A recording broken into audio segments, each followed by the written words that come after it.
Hello students, कैसे हैं आप लोग सब। उम्मीद है सब ठीक होंगे।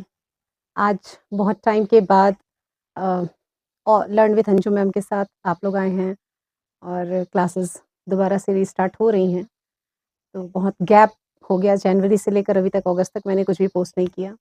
Sorry for that.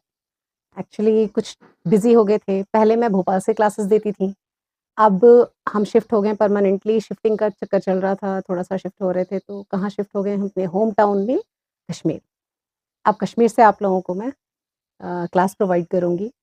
तो आज हम दोबारा से स्टार्ट करेंगे क्लास 12th का एक लेसन, वो है डीप वाटर। तो कुछ बच्चों ने, स्टूडेंट्स ने अनसब्सक्राइब भी किया मुझे, लेकिन वो गलती मेरी ही है कि मैंने क्लासेस नहीं डाली। बट आज से आप लोगों को रेगुलर क्लासेस मिलेंगी और सिर्फ इंग्लिश की ही नहीं, साइंस की भी कोशिश करेंगे सिलेबस हम कवर करें। और इसके अलावा 10th 11th 12th का मैं इंग्लिश का क्लासेस आप लोगों को दूंगी। होपफुली कि मैं मैथ्स के लिए भी सोच रही हूँ कि टीचर प्रोवाइड करूँ आप लोगों को। तो बने रहिए हमारे साथ, चैनल को सब्सक्राइब कर दीजिए, लाइक कर दीजिए। तो आज का स्टार्ट करते हैं लेसन हम 12th क्लास का। वो है डीप वाटर। डीप वाटर किसने लिखी है? डीप वाटर लिखी है हमारे विलियम ओ डगलस ने। विलियम ओ डगलस कौन थे? वो पैदा हुए 1898 में, बॉर्न हुए और 1980 में उनकी डेथ हो गई। अब एक बार शॉर्ट डिस्क्रिप्शन दे दें हम विलियम ओ डगलस का हमारे। विलियम ओ डगलस बॉर्न हुए थे मिनेसोटा, यूएसए में। यूएसए में बॉर्न होने के बाद उन्होंने इकोनॉमिक्स और लिटरेचर की पढ़ाई की। बट बहुत जल्दी वो उसके बाद उसके साथ चलते चलते पढ़ाया भी उन्होंने हाई स्कूल में, यूएसए में। फिर वो बोर हो गए। जब वो बोर हो गए वहाँ पढ़ाते हुए, तो उन्होंने क्या ज्वाइन कर लिया, उन्होंने स्टार्ट किया अपना लॉ प्रैक्टिस। जब उन्होंने लॉ स्टार्ट किया तो वो 36 ईयर्स तक उन्होंने ह्यूमन राइट्स के लिए, जस्टिस के लिए यूएसए कोर्ट में वर्क किया एज अ, मतलब as a lawyer, as a justice. 36 years के बाद वो वहाँ से रिटायर हुए थे। 36 ईयर्स की उन्होंने अच्छी सर्विस दी वहाँ पे। तो ये थे हमारे विलियम ओ डगलस। ठीक है, बहुत अच्छे राइटर हैं। और ये जो एक स्टोरी है डीप वाटर, वो उनकी हम कह सकते हैं कि वो बायोग्राफी है, ऑटोबायोग्राफी है। उनके साथ कुछ इंसिडेंट्स हुए थे रिलेटेड टू वाटर, तो वो उन्होंने यहाँ पर अपने डिस्क्राइब किया है। लेकिन ये कोई पूरा डिस्क्रिप्शन या पूरा उनका ऐसे नहीं है, एक बहुत बड़े ऐसे का एक पार्ट है जिसको हम कहते हैं एक्सर्प्ट। क्या है ये? एक्सर्प्ट है। एक्सर्प्ट मतलब एक हिस्सा, एक पार्ट। किसका? उठाया गया, लिया गया है बीच में से, कहीं से भी। किसका था? वो है of main and mountain. Of main and mountain से ये एक्सर्प्ट लिया गया है, जो आपका लेसन है डीप वाटर, एक पार्ट है वो उसका। ठीक है, तो बिना लेट किए हुए स्टार्ट करते हैं डीप वाटर में है क्या। विलियम ओ डगलस जो हमारे राइटर हैं, वो क्या कहते हैं कि जब वो बताते हैं कि 10 और 11 ईयर्स के थे, तो उनके अंदर एक ख्वाहिश पैदा हुई, एक विश की उन्होंने। वो क्या था कि वो सीखेंगे स्विमिंग। अब स्विमिंग सीखना एक फॉरेनर के लिए और फॉरेन में जो बच्चे हैं उनके लिए कोई इतनी बड़ी बात नहीं है। इवन आज तो हर जगह ये कॉमन हो चुका है। तो उस टाइम पर स्विमिंग सीखना जो है एक बड़ी बात थी। किसके लिए? विलियम ओ डगलस के लिए। क्यों थी बड़ी बात? क्योंकि उनके साथ उससे पहले कुछ ऐसे हादसे हो गए थे, ऐसे इंसिडेंट्स हो गए थे जिसके बारे में जब भी वो वाटर में उतरते थे, वो सोचते थे तो वो डरने लगते थे, शिवर करते थे। अब वो क्या था इंसिडेंट? देखिए, जब वो 10 और 11 ईयर्स के थे, तो डगलस कहते हैं कि उस टाइम मुझे स्विमिंग सीखने का दिल हुआ। मैं स्विमिंग सीखना चाहता था उस वक़्त। बट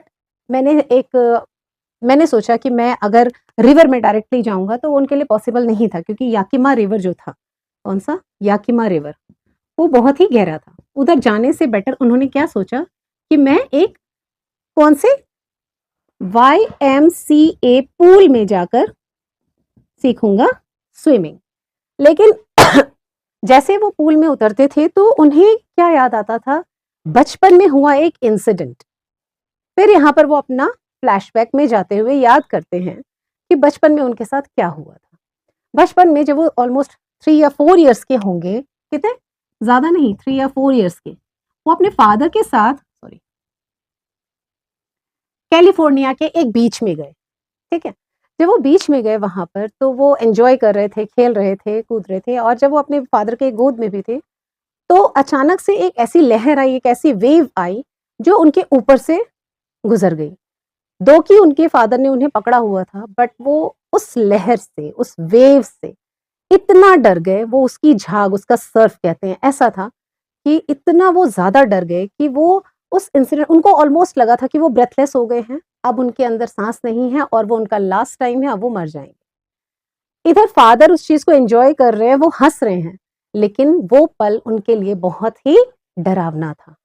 ठीक है, वो फ्राइटनिंग मोमेंट था उनके लिए कि जब वो ये चीजें फील कर रहे थे।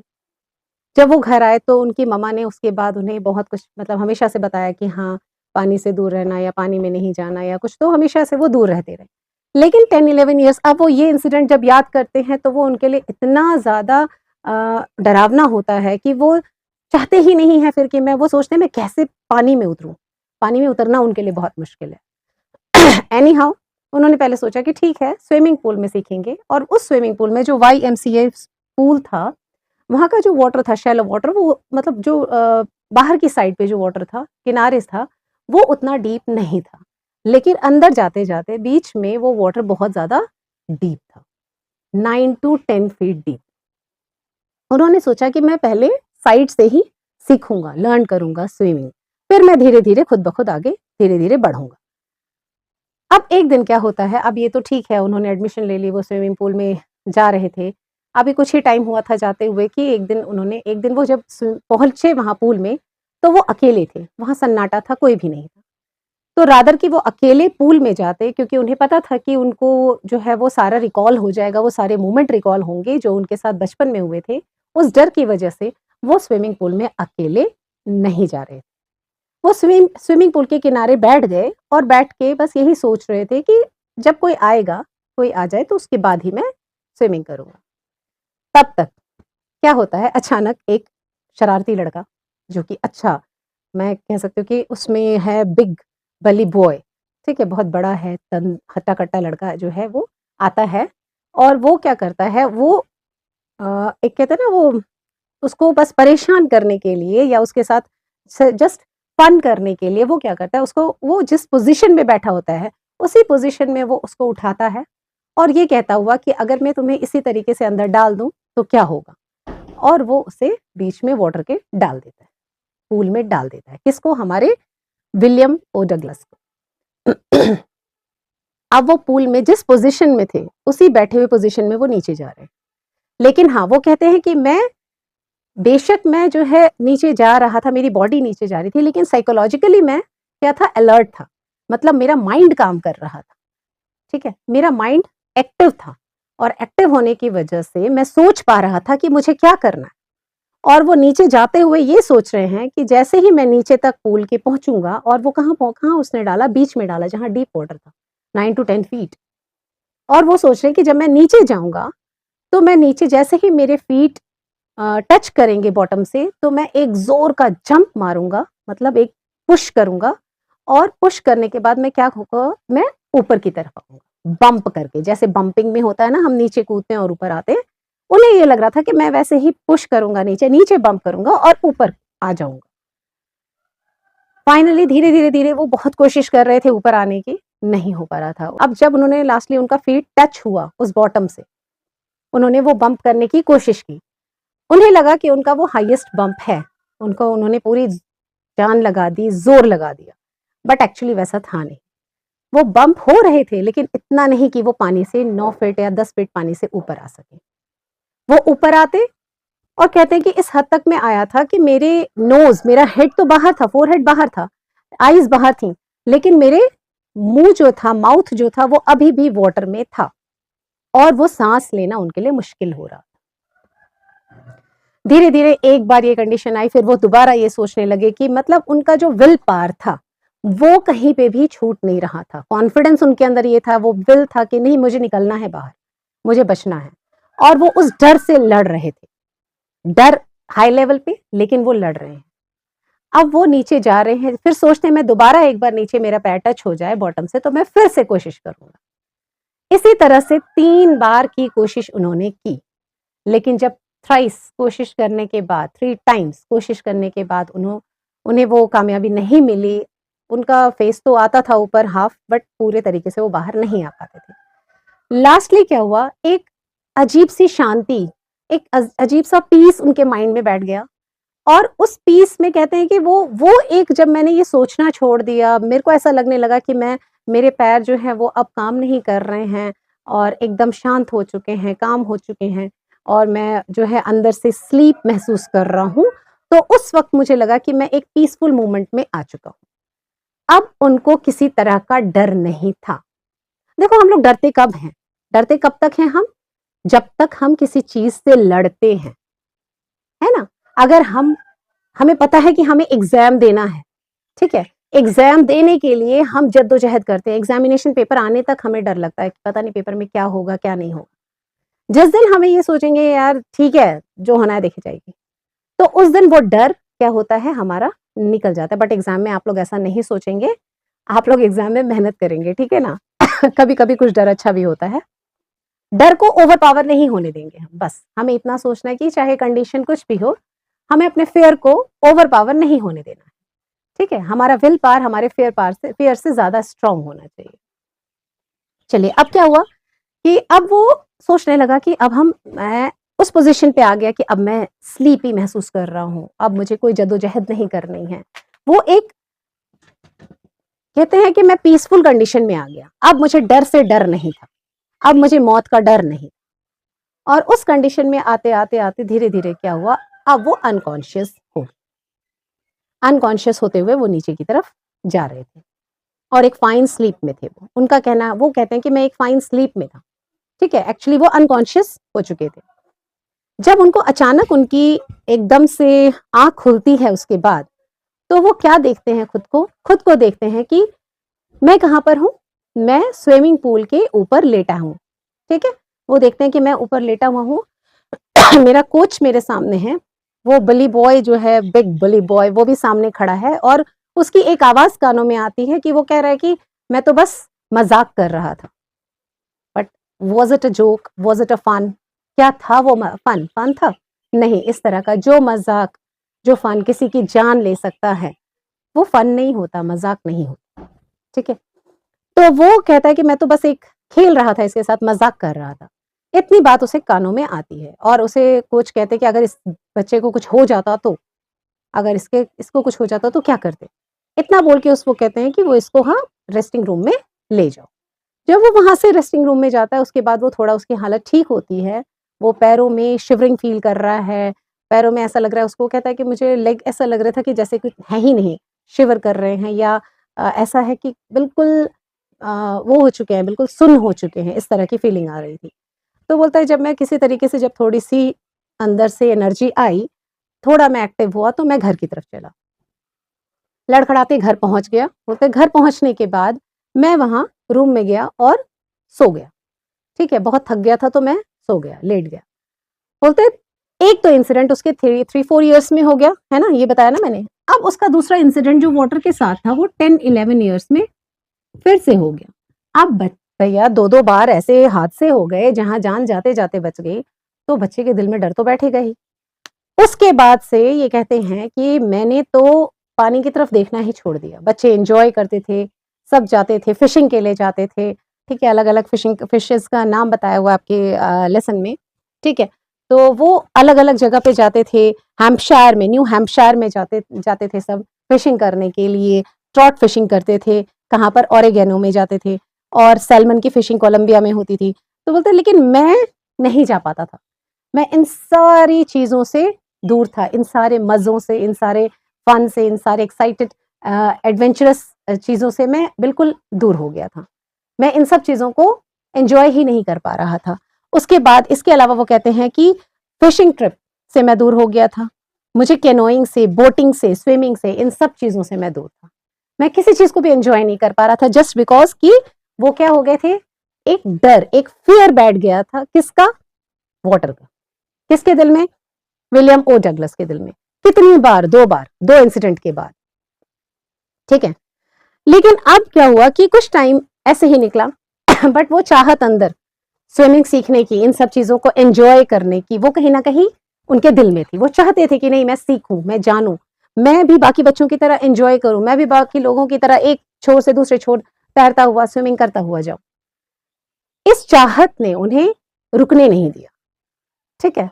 और उसके बाद उस विल पावर को और स्ट्रॉन्ग करते हुए वो कहाँ पहुंचे, एक दूसरे कोच के पास पहुंचे और उस कोच से उन्होंने फिर से स्विमिंग सीखनी स्टार्ट की।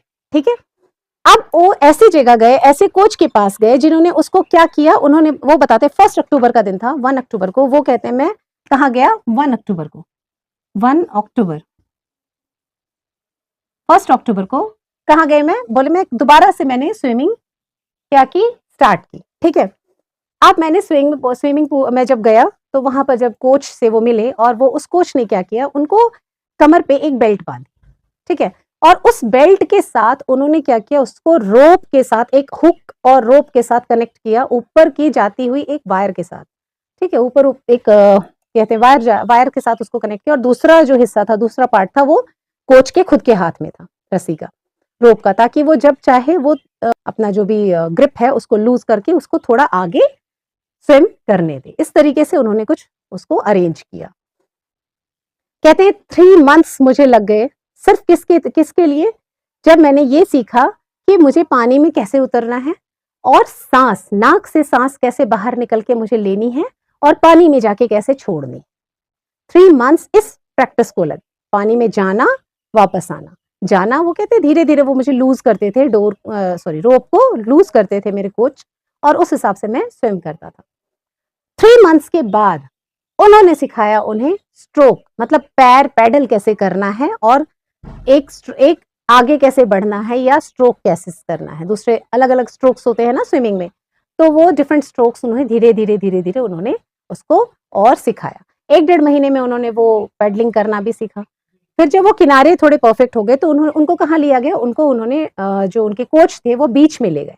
ठीक है, स्विमिंग पूल के बीच में भी ले गए, डीप वाटर में, और इस तरह से उन्होंने फिर उनको लेग को कैसे करना है पुश, कैसे आगे जो है वो बढ़ना है, पूल के बीच में कैसे धीरे धीरे रूप को लूज करते हुए पूल के बीच में ले गए।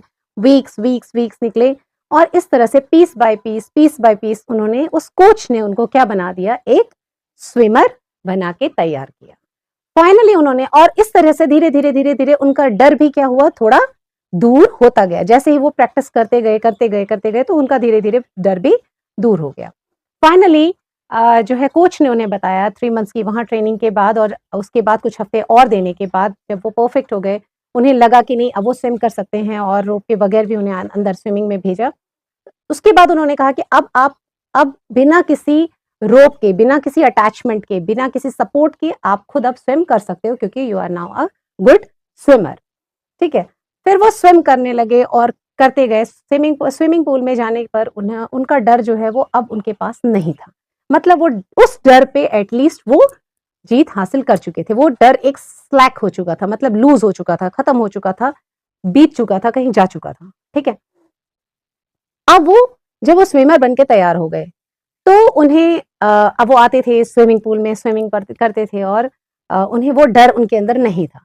बट कहीं ना कहीं माइंड में एक डर और था कि यहाँ तो स्विमिंग पूल पे तो मैं स्विमिंग कर रहा हूँ, स्विम कर रहा हूँ, क्या मैं लेक में, जहां से वो अभी तक इन सब चीजों से डेप्रिव्ड थे, इन सब चीजों के से लैक कर रहे थे, इन सब चीजों को एंजॉय नहीं कर पा रहे थे, क्या मैं वहां जाकर उस लेक में, क्या मैं स्विमिंग कर सकता हूँ लेक्स में। फिर उन्होंने अपने इस डर को हटाने के लिए, देखिए उन्होंने क्या किया, कहाँ गए वो कहते हैं उसके बाद वो वेंटवर्थ, हाँ, न्यू हैम्पशायर के वेंटवर्थ में गए और वहां पर उन्होंने डाइव किया उस उधर लेक में, और वहां उस आइलैंड में उन्होंने स्विमिंग की, वहां स्विमिंग की। फिर उन्हें और एहसास हुआ कि नहीं, ये शायद ये छोटा एरिया था, छोटे एरिया को मैंने कवर किया, मुझे और उस जब वो वहां पर स्विमिंग कर रहे थे न्यू हैम्पशायर के वेंटवर्थ में, वहां पर हर तरह के स्ट्रोक्स उन्होंने आजमाए। अच्छा देखिए, स्ट्रोक के नाम भी लिखे हुए, बोलते हैं मैंने क्रॉल किया, मैंने ब्रेस्ट स्ट्रोक किए, साइड स्ट्रोक किए, बैक स्ट्रोक किए, सब कुछ, और जाने के बाद मैं वापस भी आ गया। बोलते हैं जब एक बार मैं लेक के मिडल में पहुंचा, बीच में पहुंचा, तो वहां पर जब मेरा फेस जो है मैंने पानी के अंदर डाला, तो मुझे कुछ भी नजर नहीं आ रहा था, लेक के बीच में पहुंच के सिर्फ चारों तरफ पानी। एक स्ट्राइक हुआ माइंड में वो डर वापस, ऐसा है ना, एक से पिन ऐसे होता है ना, वो हुआ। बोलते जब मुझे स्ट्राइक हुआ माइंड में, तो मैं हंसा और मैंने क्या कहा डर को, मिस्टर फेयर, मिस्टर टेरर, अब मैं आपसे डरता नहीं हूँ, और ये बोल के हंस के वो क्या, मैंने डर पे जीत हासिल कर ली है। और वो फिर आगे बढ़े और स्विम किया, वापस आए अपनी जगह। फिर कहते हैं इतना ही नहीं, फिर मैं वेस्ट में गया। कहाँ? बोलता है मैंने सोचा कि मैं ये काफी नहीं है मेरे लिए, ठीक है, एक लेक में जाना हैम्पशायर में, वहां से कवर करना उसको, ये मेरे लिए काफी नहीं है, और मैं कुछ और भी कवर करूंगा, मेरे पास बहुत सारी और अपॉर्चुनिटीज भी हैं। फिर वो कहाँ गए? वो पहुंचे वेस्ट में। वेस्ट में गए, उन्होंने वहां पर आगे जाकर वेस्ट में जब वो लेक क्रॉस किया, उन्होंने कहाँ पर, वार्म लेक के पास जाकर उन्होंने अपना कैंप लगाया। नेक्स्ट डे वार्म लेक में भी, उधर भी उन्होंने डाइव किया, वहां पे भी स्विमिंग की, वापस आए, और तब जाकर उन्हें एक बात याद आई। किनकी याद आई? वहां पर उस टाइम वो जब 36 ईयर्स सर्विस के उन्होंने दिए थे, कहाँ पर, कोर्ट में, लॉ कोर्ट में। तो उस टाइम जो रूजवेल्ट थे वहां के, उस टाइम वो क्या थे? प्रेसिडेंट थे वहां के, रूजवेल्ट। ठीक है, ये प्रेसिडेंट थे, इनके वो एक खास एडवाइजर भी थे। तो उन्होंने, प्रेसिडेंट ने उन्हें एक बार कहा था कि हमें डर से डर लगता है, अगर हमें किसी चीज से डर है ना, वो है हमारे डर से ही हम डरते हैं। अगर हम डर से डरना छोड़ दें तो हम हर चीज पर जीत हासिल कर सकते हैं। ये बात उन्हें रूजवेल्ट की याद आई। ठीक है, और वो कब याद आई? जब वो ये ऐसे लिख रहे हैं, उस वक्त उन्हें ये बात याद आई कि उन्होंने ये बात मुझसे कही थी। ठीक, तो वहां से अब वो क्या करते हैं, बोलते हैं कि मैं वेस्ट में गया, वार्म लेक में गया, वहां मैंने कैंप लगाया, मैंने वहां पे भी उस लेक को भी कवर किया, हर स्ट्रोक मारे, मैं वापस रिटर्न भी हुआ। तो अब उन्हें डर से डरने की जरूरत नहीं थी, क्योंकि डर पे उन्होंने जीत हासिल कर ली थी। किसकी वजह से? क्यों जीत हासिल की? स्विमिंग सीखिए नहीं, जब तक स्विमिंग सीखने के लिए भी, जब तक उनके अंदर वो विल पावर नहीं थी, एक चाहत नहीं थी, ठीक है, डिजायर नहीं था, तब तक वो चीज वो नहीं कर पाते। उनको वहां तक पहुंचाया किसने? उनके कॉन्फिडेंस ने, उनके विल पावर। ठीक है, और हमारी एक विश ने, हमारे एक डिजायर ने, जब हम किसी चीज को पाने की ख्वाहिश करते हैं ना, वो शाहरुख खान का एक डायलॉग है ना, कि जब हम किसी को पाने की ख्वाहिश करते हैं तो जर्रा जर्रा उसे मिलाने की पता नहीं क्या साजिश करता है, पता नहीं, कुछ है ऐसा, आप लोगों को ज्यादा पता होगा। तो वो है कि सबने साजिश की, जर्रे जर्रे ने, हर लेक ने साजिश की, क्योंकि हमारे विलियम ओ डगलस ने क्या किया? उसको पाने की ख्वाहिश की, कि मुझे अपने डर पर कंट्रोल करना है। तो ये था आपका लेसन फिनिश्ड। ठीक है, आई होप कि समझ में भी आ गया होगा। कोशिश की मैंने बहुत अच्छे से और पूरा एक एक चीज समझाने की। कुछ इनमें ऐसे वर्ड्स हैं जो आप लोगों को शायद परेशान करें। एनसीईआरटी बुक में जब आप बुक पढ़ेंगे, लेसन पढ़ेंगे, तो उसमें कुछ वर्ड्स हैं, तो वो मैं लिखवा देती हूँ अभी आप लोगों को, वो देख लीजिए आप लोग। ज्यादा कुछ नहीं है इसमें, और बहुत इंटरेस्टिंग और बहुत अच्छा लेसन है। बस कुछ जगहों के नाम याद रखने की, उन्होंने कहाँ कहाँ जो है वो गए, कहाँ कहाँ स्विम किया, बस इतना आप लोगों को याद रखना है। बाकी इतना कुछ याद रखने वाला इतना ज्यादा कुछ है नहीं, इजी है, एक स्टोरी की तरह। और इंग्लिश तो है ही स्टोरी, आप सुनते जाइए, बस एग्जाम में लिखते जाइए, बट लिखिए उतना ही जितना जरूरत हो। मैं हजार बार, मैं बहुत बार पहले भी बता चुकी हूँ, आगे भी बता रही हूँ कि अकॉर्डिंग टू मार्क्स लिखा कीजिए, कितने आपको लाइंस लिखनी है, अकॉर्डिंग टू मार्क्स एडजस्ट किया कीजिए। ओवर भी नहीं लिखना है हमें, अंडर भी नहीं लिखना है, ठीक है ना। चलिए देखिए, अब कुछ वर्ड्स हैं, मैं करवा देती हूँ आप लोगों को, जो शायद आप लोगों के काम आ जाएंगे। हाँ, एक तो आप लोग इनके बारे में लिख लीजिए कि ये कब रिटायर कब हुए थे, किस में वर्क कर रहे थे। ये थे एक लीडिंग एडवोकेट,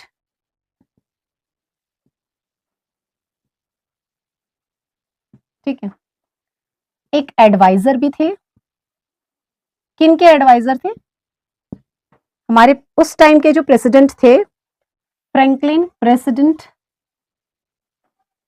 नोट कर लीजिएगा, प्रेसिडेंट किसके एडवाइजर थे?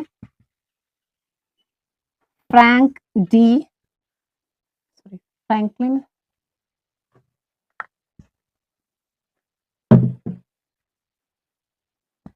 Franklin D Roosevelt.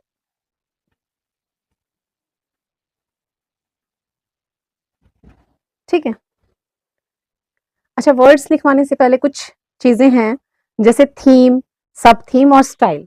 ठीक है, तो वो हम एक बार देख लेते हैं। लेसन का थीम क्या है, किस पे बेस्ड है ये lesson? A real life personal account of experiencing fear and the steps taken to overcome it. ठीक है, एक रियल लाइफ एक्सपीरियंस है ये, किसका? ऑथर का। और उसको एक किसका एक्सपीरियंस है? फियर का, डर का, वाटर से एक डर, और उसको ओवरकम कैसे करना है, ये इसका थीम है। ठीक, और उन्होंने कैसे किया उसको ओवरकम। सब थीम क्या है? Psychological analysis of fear. अब साइकोलॉजिकल एनालिसिस ऑफ फियर का मतलब क्या है? साइकोलॉजी मीन्स माइंड, ठीक है, स्टडी ऑफ माइंड को हम कहते हैं एंड सोल को psychology.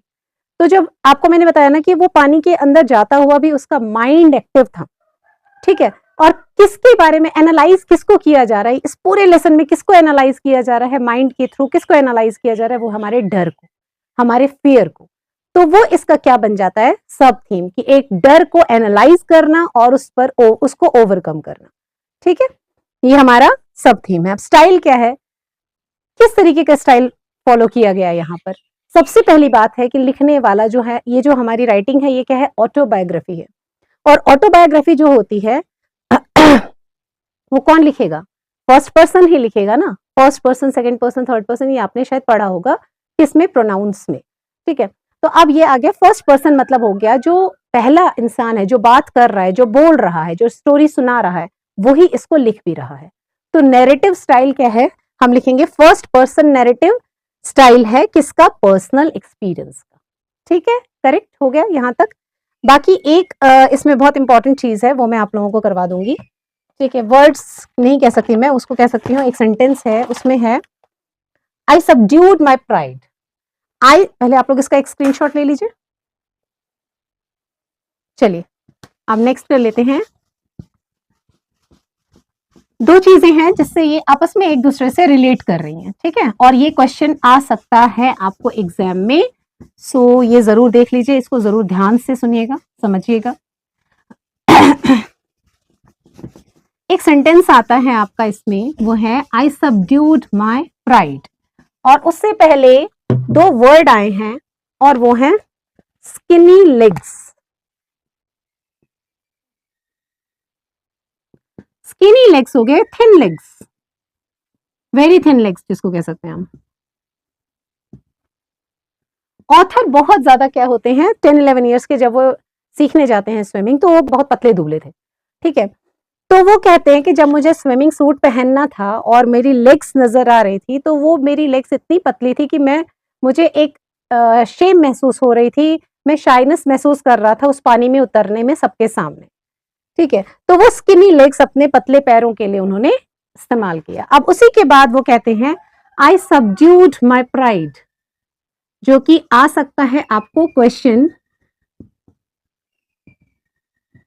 What does the author mean by saying I subdued my pride? Explain. ठीक है, इस तरह से क्वेश्चन आ सकता है। I subdued my pride मतलब होता है कंट्रोल, subdued मतलब होता है कंट्रोल करना, टू कंट्रोल। आप किस चीज को? To control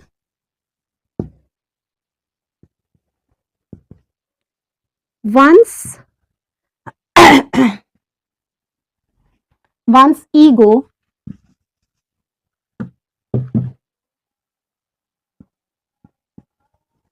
self respect or feeling of shame। आप किसके लिए कंट्रोल करना? To do some difficult work, to do something difficult, ऐसे लिख लीजिए, समथिंग डिफिकल्ट, कुछ मुश्किल करने के लिए, कुछ मुश्किल काम है जिसको करने के लिए आपको अपने ईगो को साइड पे रखना पड़ता है, अपने सेल्फ रिस्पेक्ट को साइड पे रखना पड़ता है। तो उसी को कहते हैं, जब मैं पानी में उतरना था एक स्किनी लेग के साथ मुझे एक शाइनेस, एक शर्म, एक महसूस हो रही थी ऑथर को, बट वो कहते हैं आई सबड्यूड माई प्राइड, मैंने अपने उस प्राइड को, उस शेम को, उस सेल्फ रेस्पेक्ट को, उस ईगो को साइड पे किया, कंट्रोल में किया, क्वाइट किया और उसके बाद में कहाँ उतरा? उस पानी में उतरा। ठीक है, तो यही आपको एक्सप्लेन करके लिखना है। ठीक है, अच्छा, एक दो वर्ड्स हैं खाली इंपॉर्टेंट। विट्स एक जगह है, विट्स। मैंने आपको बताया ना कि पानी में जाने के बावजूद भी उनका दिमाग काम कर रहा था, साइकोलॉजिकली वो एक्टिव थे, माइंड उनका एक्टिव था। तो विट्स मतलब इंटेलिजेंस होता है, इंटेलिजेंट होता है। ठीक है, उनका इंटेलिजेंस काम कर रहा था, उनका माइंड काम कर रहा था पानी में जानने के बावजूद भी, ठीक है। और हमेशा क्लेवर, विट्स मतलब होता है, विट होता है बीइंग क्लेवर भी, कि थोड़ा दिमाग रखना, चालाकी रखना उस वक्त, ठीक है। चलिए और कुछ ऐसा है।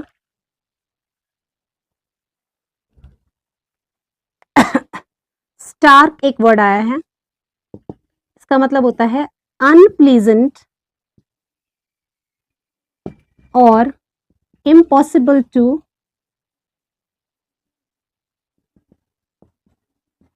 अवॉइड। किसी चीज को जो आपको पसंद नहीं है उसको अवॉइड करना, मुश्किल होना, दैट इज स्टार्क। क्योंकि आपके लेसन में आया है बुक में, स्टार्क टेरर मीन्स एक ऐसा टेरर, एक ऐसा फियर जो उनके माइंड में था जिसको अवॉइड नहीं कर सकते थे। वो उनके लिए अनप्लेजेंट था, कोई ऐसा नहीं था उनको हमेशा दुखी करने वाला, खुश ना करने वाला, एक ऐसा इंसिडेंट जो वो अवॉइड करना उनके लिए इम्पॉसिबल होता है, जो 2 इंसिडेंट उनके साथ हुए थे। स्लैक, स्लैक का मतलब होता है लूज, या फिर हम कह सकते हैं इस लेसन के अकॉर्डिंग आप कह सकते हो डिक्रीज, ठीक है। उनका डर धीरे धीरे क्या हो रहा था, जब वो एक अच्छे कोच के पास पीस बाय पीस उन्होंने सीखा स्विमिंग, तो वो डर क्या हो रहा था, लैक कर रहा था, कहीं ना कहीं लूज हो रहा था और डिक्रीज हो रहा था। तो स्लैक और स्लैकिंग मीन्स लूज, ठीक है, या डिक्रीज होना। तो ये कुछ वर्ड्स थे और ज्यादा इसमें कुछ भी नहीं है इस लेसन में। लेसन हो गया आप लोगों का फिनिश। डीप वाटर, कोई डिफिकल्टी होगी, कुछ ऐसी चीज है जो आपको नहीं समझ में आई होगी, या कुछ एक्स्ट्रा कुछ और समझना होगा, तो प्लीज कमेंट में लिखिएगा जरूर, है ना। और चैनल को सब्सक्राइब जरूर कर दीजिए, क्योंकि इसके बाद आप लोगों के लिए साइंस की क्लासेस में 11th का, 12th का और 10th का इंग्लिश का सिलेबस मैं कवर करूंगी ही। इसके अलावा जो लोअर क्लासेस हैं उनके लिए ग्रामर भी आएगी, इवन राइटिंग स्किल्स और लिटरेचर, ग्रामर, तीनों चीजें मैं कवर करूंगी 10th 11th 12th के लिए। लोअर क्लासेस के लिए जो बेसिक ग्रामर है वो भी आएंगी। तो चैनल के साथ बने रहिए, लर्न विथ अंजू मैम। मिलते हैं आप लोगों से नेक्स्ट एक टॉपिक के साथ, एक नए लेसन के साथ। तब तक के लिए टेक केयर एंड, और आप लोगों को मैं थोड़ा बहुत अपने घर का व्यू भी दिखाऊंगी, मैं कहाँ से क्लास देती हूँ, क्या करती हूँ, तो वो मिलेंगे, वो बताऊंगी आपको नेक्स्ट वीडियो में। तब तक के लिए study hard, take care and bye bye.